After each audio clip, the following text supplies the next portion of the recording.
Is this working? Great. Hello, everyone. My name is Harry Quarterpenna. I'm the director of IPPR. This is our final event of conference. We've done 30 events. 30? I wanted to, in particular, thank Holly, who is our event organizer,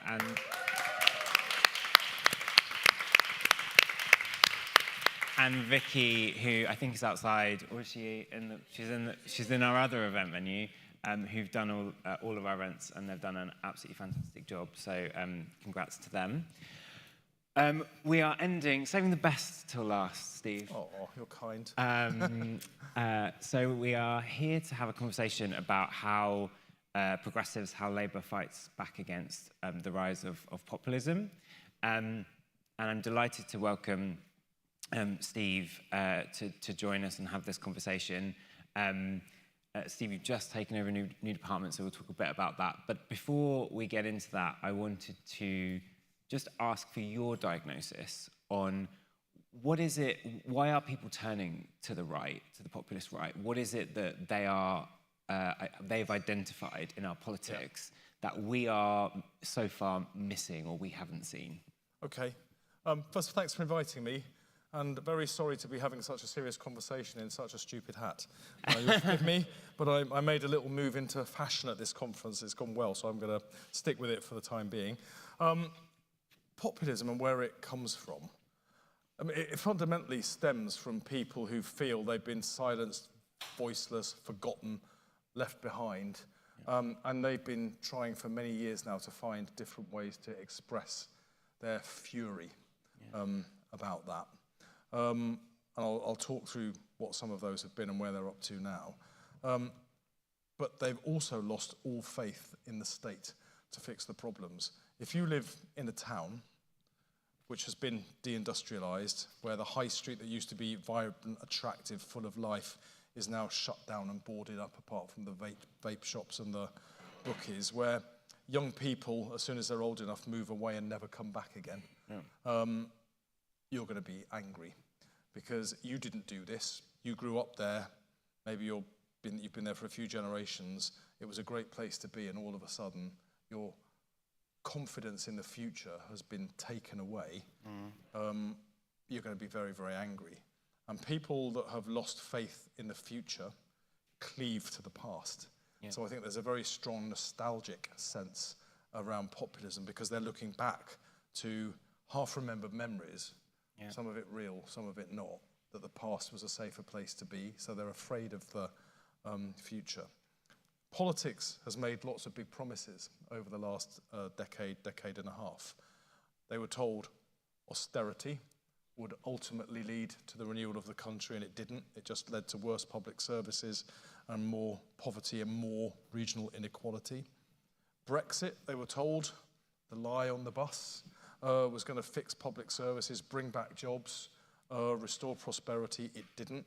It's stopped the economy growing, made Britain more isolated. They were told after the pandemic that they would build back better. We didn't. None of the inequality. Actually, it shone a light on a lot of the health and wealth inequalities, which, far from being addressed, have just been allowed to fester ever since then. And the previous government's levelling up agenda, I always thought stealing language that should have been our language, very attractive to people. It was talking about tackling those regional economic inequalities, and people were told the Northern Powerhouse was going to bring in the infrastructure that would connect up the great cities of the North, making people and potentially trade and investment work better, led to absolutely nothing as well. So massive promises made, every single one of them broken, sitting on top of an experience that showed you all the things that made the place you identify with and belong to was rubbish and was in decline. So it should be no surprise to us that those people have become deeply sceptical of politics and politicians. And just because we come in and say we're going to make things better, they will not believe it until that is changed, that they can feel and see in their own lives. So I think that's where it's come from. Anger and insecurity born of the experience of decline, and populism offers very easy answers. It gives you somebody to blame. Because a lot of the decline has happened at the same time as demographic change, they may have seen people, immigrants coming into the area. The populists have linked the two. The immigrants didn't cause the decline. It was British politics that did. The failure to invest in those areas and make sure that, particularly after deindustrialization, there were new choices and options coming in. It didn't happen, but it's very easy to blame the incomer. It's far from the first time in history that we've seen that. It's a phenomenon that happens time and time again, and it always leads to a very dark place. So we're seeing a repeat of that. I had a little experience, in my own life growing up. We're from the south of England, not the north, from near Watford. But the print factory where my dad worked, and all of my aunts and uncles and my grandparents shut down in the late 1980s. And because 2 generations at least had worked in that factory, and I was destined to go in there as well, they hadn't really expected to work anywhere else. So what they believed their life was going to become didn't happen. And because they didn't have the capacity to go out and find alternative skills, employment, they weren't entrepreneurs, they wouldn't have known how to do any of that, and no help was offered by the Thatcher government, they sank. And you can see the effects of that on that side of my family. I can still see that today. Now, that happened to our community around Watford, but it happened to whole swathes of, the steel and pit villages of the north of England, South Wales, parts of Scotland. And if you get a map of deindustrialisation and then put on it a map of the places that were most likely to vote for Brexit, and now a map of the places most likely to be toying with reform, it's exactly the same thing. So we see where it comes from. It was the failure of politics that led to the problems. It's the easy answers of the populists that make them, that are selling people the snake oil of easy answers to the problems they face. We need to be looking at the solutions, real solutions that we can offer those people.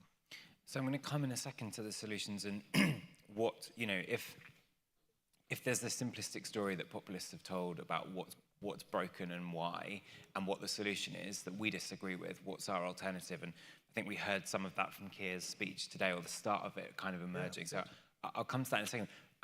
You made a joke. I wanted to make one point, which is you made a joke about your hat at the start of this.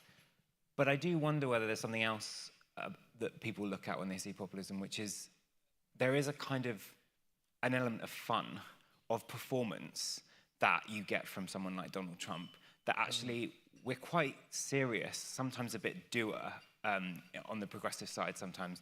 And I do wonder whether the performance of politics as well is something that populists have got right that actually we could learn a bit from. And I wonder whether your hat is kind of pointing to that. Yeah. Maybe I'm reading too much into it. No, you're not. Do you know what? I think you're exactly right. And this is an ironic echo of Donald Trump, of course. Isn't it? Both the phrase, drill, baby, drill, and build, baby, build is from that. The red cap, we're taking back red caps for the people. It's our colour as well as the Republicans' colour. But it was intended as a bit of fun, but to try and smash through a very noisy media environment with a message that people would notice. And even if you just get build, baby, build, you're left with, they're going to do something about housing, maybe. Yeah. That's a good message to get through. There's much more behind it, but it's something to get through. But it was intended to be a bit of fun. Yeah. And at a time where, the build-up to conference hadn't been entirely positive, fair to say. I think, people were looking for a bit of fun. And it surprised me just how much this caught fire, conference. It's been loads of media coverage. It's quite visual. People, when I'm walking through conference, just point at me and shout, build, baby, build now, whether I've got this on or not. So it's kind of captured people's imagination, but it's fun. It's a bit performative, but there's a message to it. And I do think you're right. If you look at, when I'm doing the media round, GB News, Talk, we treat them as if they're discussion forums like being on the Today programme on Radio 4. They're not. Part of it is entertainment. Yeah. And the journalists on it know their audiences very, very well. And if we go on there and speak like we're speaking on Today, we just sound a bit weird and dislocated. Yeah. But if you go on there and you're a bit more punchy and combative and you take some of their language, when we had the energy crisis and trying to explain clean energy, I was saying we're going to take back control of energy from foreign dictators like Vladimir Putin and get our energy in our own country, create jobs as well, and it's more secure. But take back control is language that was used by the Brexit campaign. Foreign dictators, they're not going to be in favour of being in hot to foreign dictators. So you can kind of take their language and their tone and use it back. But we do need to be a bit more performative in our comms as well. And digital media, we were so good at that in the run-up to the general election. Yeah. We had a team at Party HQ. You know, I was doing an environment that time, and like, they did a brilliant graphic.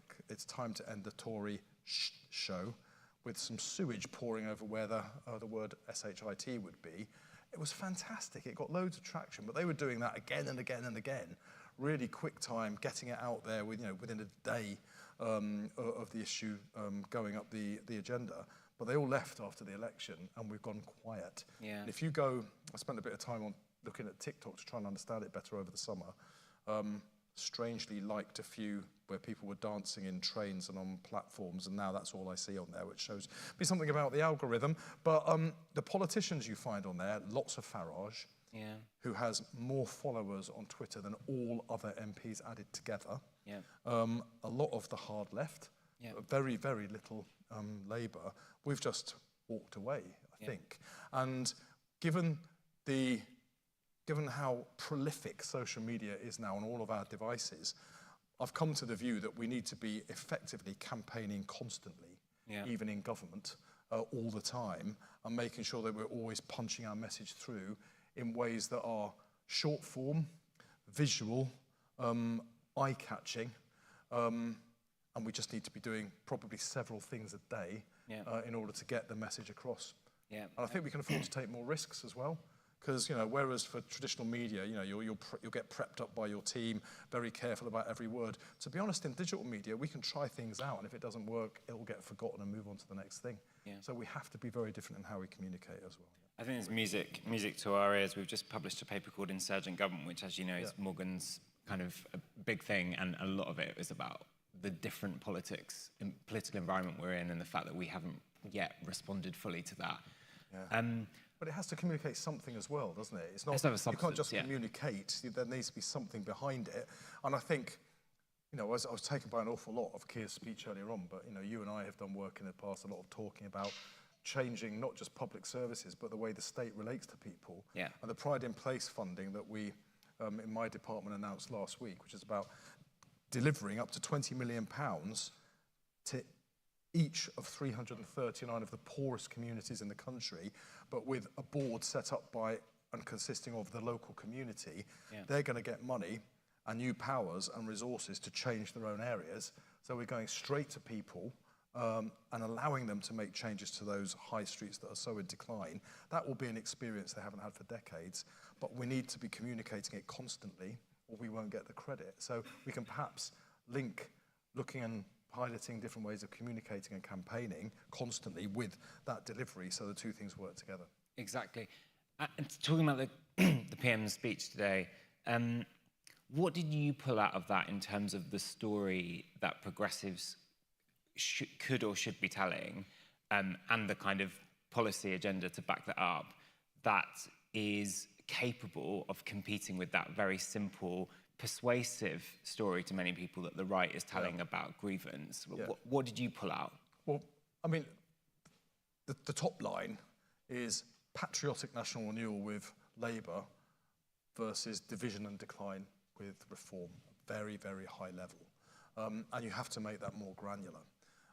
And the parts of it that really chimed is, I've always thought Labour does best where we own the future.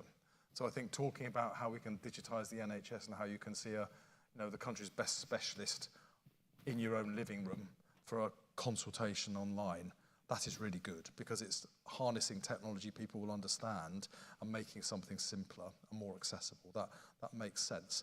And there's a contrast with what Reform want to do, which under their indefinite leave to remain proposals, they will be deporting a lot of the people that work in our National Health Service. So there's a stark option, better health access to healthcare with Labour, or they're going to deport your doctors and nurses with Reform. Very, very stark.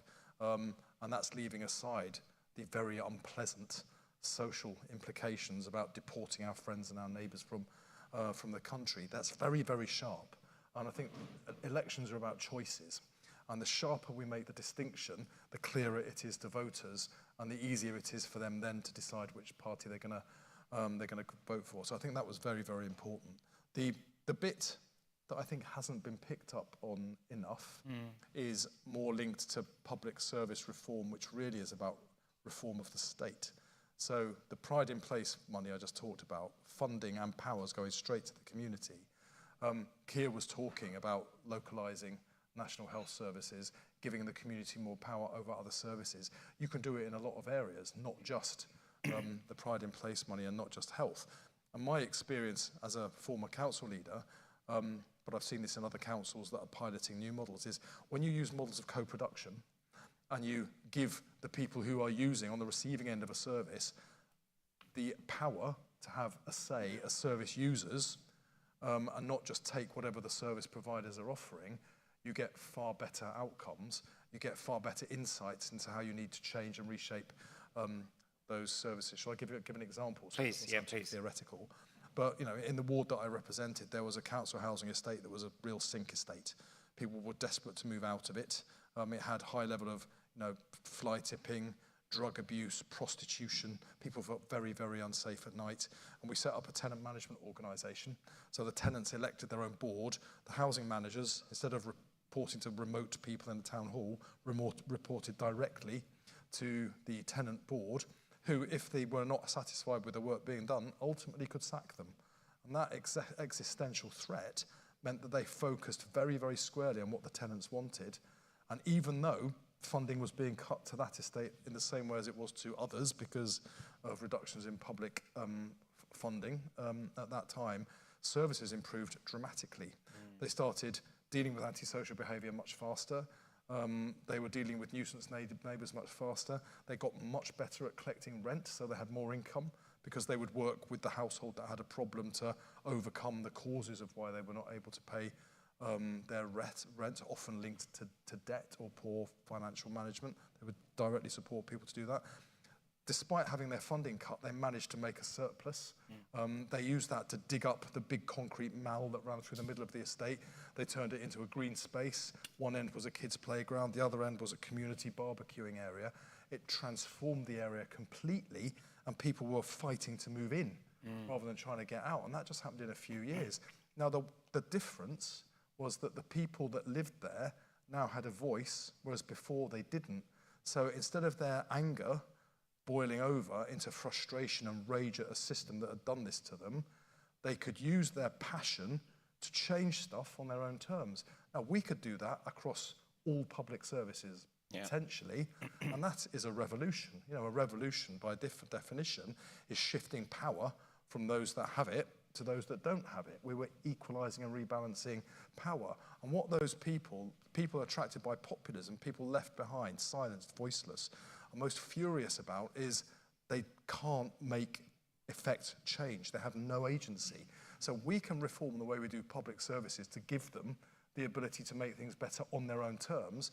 And once people, instead of feeling dispossessed, start to experience control, the ability to change things on their own terms in one area, they start pushing to have it in more areas as well. And suddenly you get self-confidence coming back, self-respect coming back, but also innovation and creativity, which we need in our public services, because if you want to get away from mediocrity, you have to try out different things and then share the learning. All of that suddenly becomes possible, but in Keir's speech, the door to that was opened. That's really exciting. I'm going to come to the audience in a second for questions, but just before we do, and you've kind of touched on some of it, so maybe maybe there's some other areas you want to pick up on. Your department, I mean, if you were to, it's an incredibly exciting new role, and for me there are kind of three bits to that department. One is the democratic reform piece, which is under-talked about but really exciting. Secondly, kind of devolution and regional growth, the kind of levelling up space, and then you've got kind of housing and planning. Now, it seems to me that if you delivered on all three of those things, you could make a massive dent into the support for far right and reform. What say you're in 3 years' time heading into the election? what do you hope you've delivered across those three areas? What are you aspiring to deliver in the Well, on public service reform, I won't go over that same ground again, but I think we need to work with local government and other people that are delivering services at a local level, including the third sector, including the private sector, and look for the innovation and shine a light on it so people can see how it can be done differently.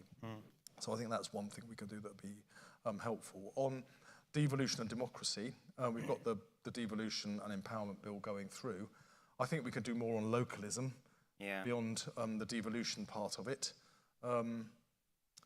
But we are looking, there's local government reform that Angela and Jim already had in train. We'll proceed with that. I need to have a look at it because we've got a consultation that we need to hear the feedback from, but that will proceed because we need structures that will be at the right strategic level to be able to ensure that we bring in the investment and infrastructure for economic growth in every part of the country. Keir re-emphasised that today quite rightly. Our primary mission is to secure economic growth because that is what will put money back in people's pockets. That is what will fund our public services so severely underfunded for so many years under the Tories. On housing, in some parts in London, there's been very, very few starts recently. The reason this caught fire somewhat is under the previous government, homelessness and rough sleeping, people sleeping on streets, in doorways and under bridges, doubled.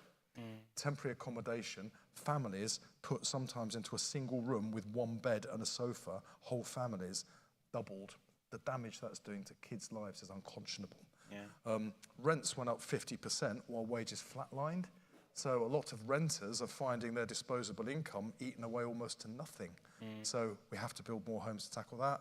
And young people who at the age that I was able to buy my first flat are locked out of the dream of home ownership, and we have to restore aspiration, the dream of their own home, to people that can't get it. Now, all of that we can do only if we build.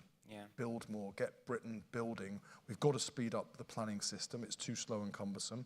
We've got to make sure that regulation is appropriate for the purpose it was intended for, hasn't just spiraled as it can do over time because there hasn't been anything to constrain it.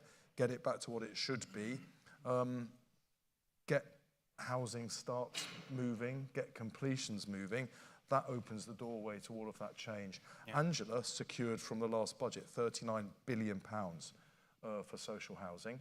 That is going to mean the biggest investment in social and council housing in a generation.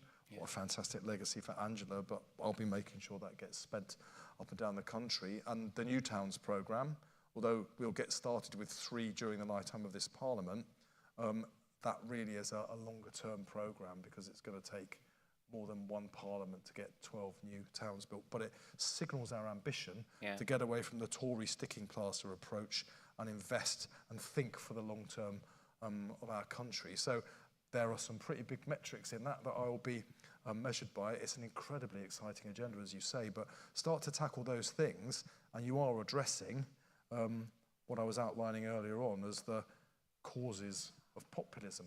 It's not just calling out Farage for what his policies actually are, where he's got any. It's addressing the actual root causes of alienation and disaffection that is the space in which populism grows and thrives. Great. I'm now going to open out to the audience. We've got a microphone. We've got lots of questions. Get my pen. I'll take 3 at a time. The lady in the black in the 3rd row. Hi, I'm Ellen from the UK Democracy Fund. I suppose we've seen obviously increasingly worrying levels of mistrust, but also increasingly low levels of participation in elections.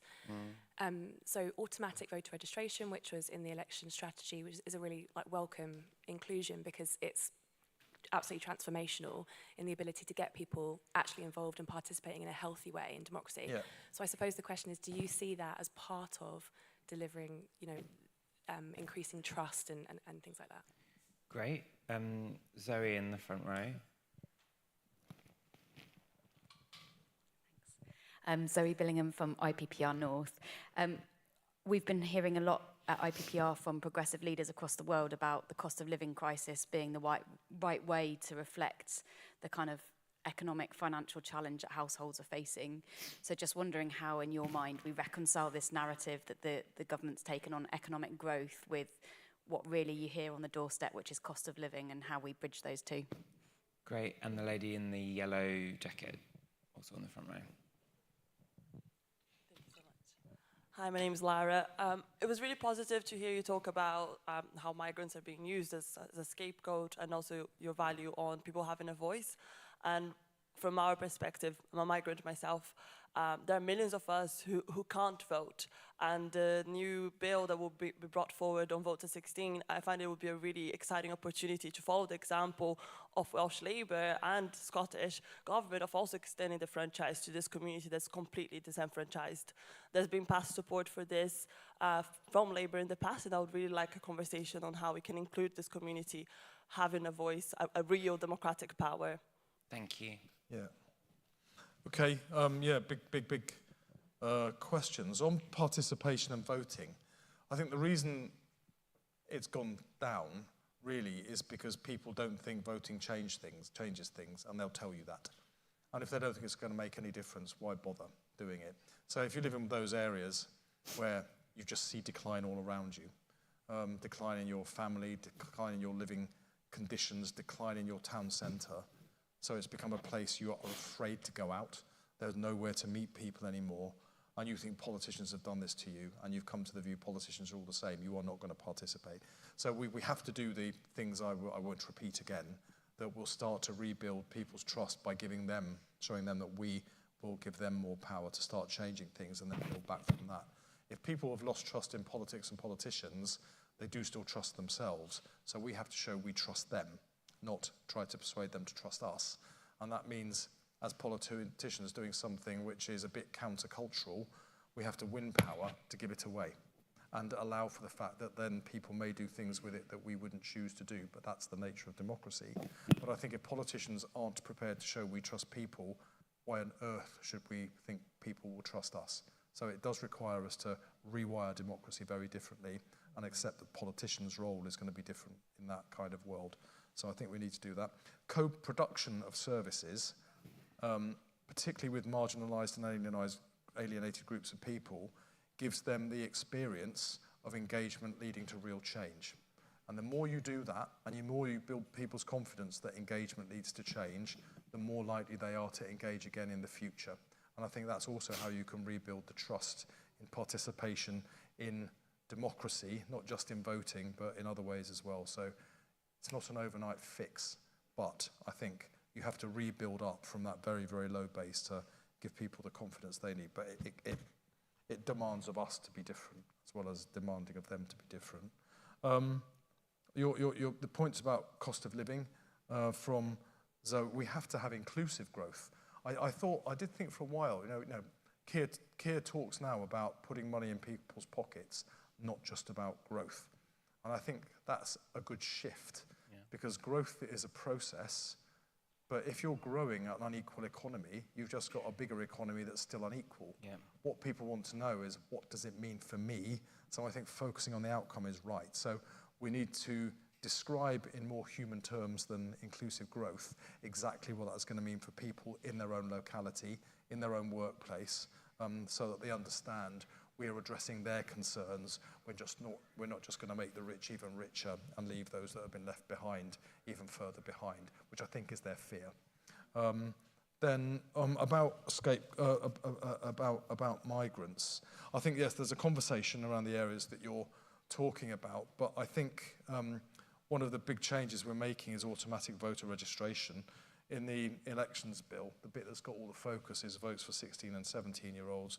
The thing that I think will make a bigger difference is automatic voter registration, because there are many, many more people who don't register to vote, but on election day would like to have a vote, but it's too late. They're far more numerous than the number of 16 and 17-year-olds. So I think that is the thing that will make the big difference in there.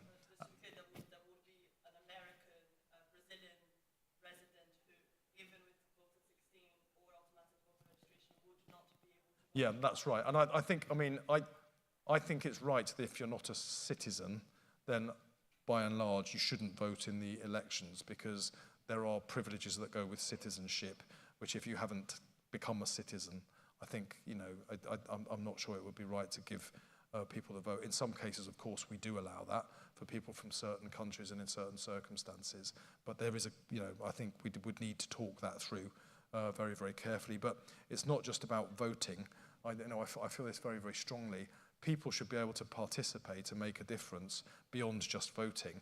Democracy is about more than putting an X on a box once every 4 years. It's the extent to which you can make the state and public services at a local or national level much more directly accountable and responsive to you every day. And citizenship then is much more irrelevant, because if you're living in that community and participating in that community, then you should have that accountability directly to you. And I think we need to make democracy much more profound than just a vote. So we're going to take another round. The lady in the green in the middle.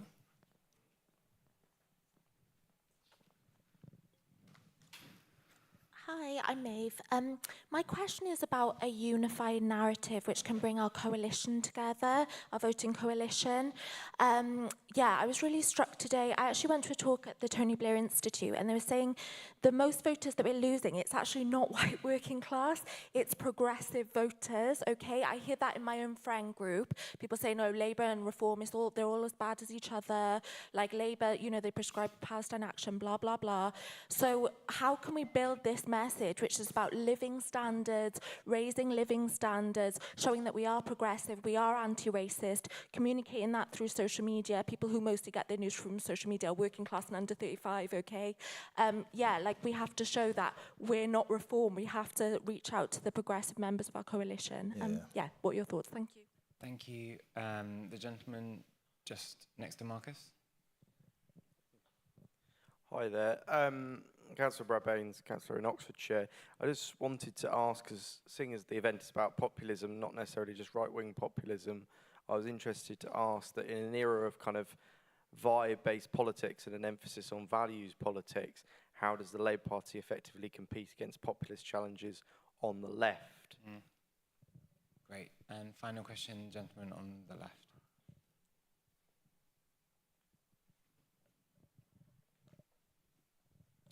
Thanks very much. Charles Iron from Streatham and Croydon North CLP. Found it very interesting what you were saying about social media and the importance of communicating. And I'm like you, I'm very sad that the social media team in Labour got disbanded after the election. What do you think we can learn around that from the experience of the United States? And I'm particularly interested in Gavin Newsom's new style of ridiculing through mimicking. And do you think there's anything that we can learn and take over? Thank you. I'm also going to add one from my own, actually, just because of the conversation about the elections bill, which was delighted about the votes 16. There's really good evidence, Steve, which you probably know, which is that if that's combined with proper civic education, you get much higher turnout. And it would seem to me that the point and the big benefit of lowering the age is you've still got kids in school, and that's a golden opportunity. Not, just to be clear, if there are right-wing people that hear this, not to indoctrinate them to vote in any specific way, but to help support them to participate in democracy. No, obviously I support it because I'll be taking the legislation through Parliament. And so that, I just think the bigger change that I see a lot written about votes for 16 and 17-year-old, which is the right thing to do. But I don't see much about automatic voter registration, which I think will have the bigger impact. So it's quite interesting. But my point was, are we going to make sure that the DFE is brought into making sure that we really invest in civic education at the same time? Otherwise, we don't get the full benefit of the changes that you're pushing. Get Bridget in here. We'll get Bridget in here. I will speak to Bridget. She's around a lot at the moment, isn't she? Just her campaign. I wonder why that is. I think, yes, it's very interesting, I thought, the way that you know, a unifying narrative, that you said working class or progressive voters as if they were different. That's quite interesting, because I picked that kind of thing up a lot. I mean, for me, we are the party. We were founded by the working class, working people. You know, the world has moved on. But for me, that is progressive. And you mean sort of the voters that are inclined to vote Lib Dem and Green. So urban hyperliberal voters, really, which, you know, have quite a different outlook to some of the more traditional working class voters. And I think we became too hyperliberal as a Labour Party. Corbynism really was hyperliberalism on steroids, and ended up with a situation where the Labour Party found it difficult to define the difference between a man and a woman, when to most people that isn't even something that's a dilemma in their head. They just instinctively know, and we made ourselves look like we came from another planet, and made ourselves very difficult to vote for. That is how people felt about it. So I think we need to be more respectful of the culture, attitudes, institutions of the vast majority of our voters in how we speak to them, and not get too carried away, particularly in urban areas, that just because the particular group of people that you hang out with or the networks that you're in on social media hold a particular set of views, believe that that is more widely held than it might be. We got in a terrible mess with that in the Labour Party not so long ago, and we got beyond it. But the way I think you bring that coalition of voters back together is, in our system, the next election is going to be a choice between two things. It will either be the continuation of a Labour government with Keir Starmer, or it will be a reform government with Nigel Farage. And the sharper and more distinct we make that choice, people will decide whether they want to vote for that choice or use their vote to express some other view, which might then let Nigel Farage in. So people will take a view, and I think we have to make that very, very clear and sharp. In our system, we form coalitions before elections, and then the voters vote for it, rather than having a plethora of parties with a more proportional system and have the coalitions put together afterwards. So no one ever gets everything in any democratic system. It's always about compromise, but I think those voters that you describe as progressive will have to take a view about whether they want 5 more years of a Labour government, which by then will have much more to point to that we've done, or let in Nigel Farage with all the dangers that represents for our country, and they will have to accept they're not going to get everything that they might want. That's how our system works. On populism... Left populism. Left populism. Well, populism exists on both sides of politics, doesn't it? There are people offering, Keir called it snake oil, easy answers for very different problems. In the same way that the right, Farage, is pointing to quite racist policies and seeking to blame immigrants for all many of the problems that communities face. On the left, there are easy answers through, wealth taxes or magic money trees that are going to fund all the things you have ever dreamt about. Neither of those two things are true. We've got to focus on the reality of the situation that we're in, but we have to demonstrate to people that there can be real change you can feel, in the word of J.B. Pritchard, who was speaking at the Global Progressives Conference that you helped host. I think that phrase, change you can feel, is very powerful. Because he was contrasting that with Biden, who invested trillions of dollars in infrastructure, but never localized it so that people can understand what it was, with what he does, which is talk about the difference it makes in your town, in your community, change you can feel. And I think there's something really strong about that we need to learn, from. I've been talking about it as a politics of place, but it's that. Make it real to people in their lives, to deal with populism of whatever fringe it happens to come from. And Charlie's point about social media, I think we need to be campaigning constantly. I think that the nature of politics today is you can never let your guard down, go quiet for a bit, and up pops Farage or up pops Corbyn or whoever else is in there, and they will be spreading false narratives that can be very seductive. We have to be in there showing what we're doing constantly. And I think I read Will Storr's book, The Science of Storytelling, over the summer.